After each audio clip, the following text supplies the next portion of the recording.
এবং এই আইনের মধ্যে আরেকটি বিষয় আছে, মাননীয় স্পিকার, দলীয় প্রতীকে যে নির্বাচন হতো, ধানের শীষ সহ বিভিন্ন প্রতীকে যে নির্বাচন হতো, এই আইনের মাধ্যমে জাতীয় এবং দলীয় প্রতীক বাতিল করে সাধারণ প্রতীকে নির্বাচনের ব্যবস্থা এই আইনে করা আছে মাননীয় স্পিকার। এই কারণে এই আইনটি পাশ করা অত্যন্ত জরুরি। মাননীয় স্পিকার, আপনার মাধ্যমে আমি মাননীয় সংসদ সদস্য সহকর্মীকে বলতে চাই, এই বিলটি মহান সংসদে পাশ না হলে আসলে কারা আবার ক্ষমতায় ফিরে আসবে এটা কিন্তু বিবেচনার বিষয়। ওনারা কাদেরকে আবার ক্ষমতায় ফিরে আনতে চাচ্ছে?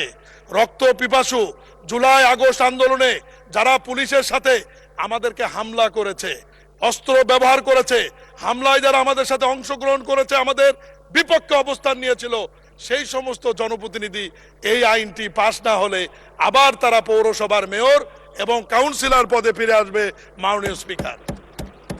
এই কারণেই এই অধ্যাদেশটি করে নির্বাচন বাতিল করা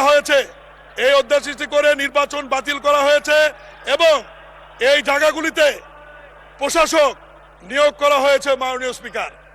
আমি আর কথা বাড়াবো না, আমি শুধু এইটুকুই বলবো, উনি আকার ইঙ্গিতে অনেক কিছু বলেছে। আমি আপনার মাধ্যমে মহান সংসদকে বিনয়ের সাথে বলতে চাই, মাননীয় প্রধানমন্ত্রী নির্দেশনা দিয়েছেন, আইনটি আজকে পাশ হয়ে আমাদের স্থানীয় সরকার মন্ত্রণালয়ে যাবার সাথে সাথে যত দ্রুত সময়ের মধ্যে আমরা এই সমস্ত প্রতিষ্ঠানে নির্বাচন দিয়ে দেবো মাননীয়। এবং এই আইনের মধ্যে আরেকটি বিষয় আছে, মাননীয় স্পিকার, দলীয় প্রতীকে যে নির্বাচন হতো, ধানের শীষ সহ বিভিন্ন প্রতীকে যে নির্বাচন হতো, এই আইনের মাধ্যমে জাতীয় এবং দলীয় প্রতীক বাতিল করে সাধারণ প্রতীকে নির্বাচনের ব্যবস্থা এই আইনে করা আছে মাননীয় স্পিকার। এই কারণে এই আইনটি পাশ করা অত্যন্ত জরুরি। তাই বিলটি মহান জাতীয় সংসদ কর্তৃক আইনে পরিণত করার লক্ষ্যে আমি বিলটি উত্থাপনের অনুমতি প্রদান করার জন্য মহান সংসদকে অনুরোধ করছি। ধন্যবাদ মাননীয় স্পিকার। ধন্যবাদ মাননীয় প্রতিমন্ত্রী।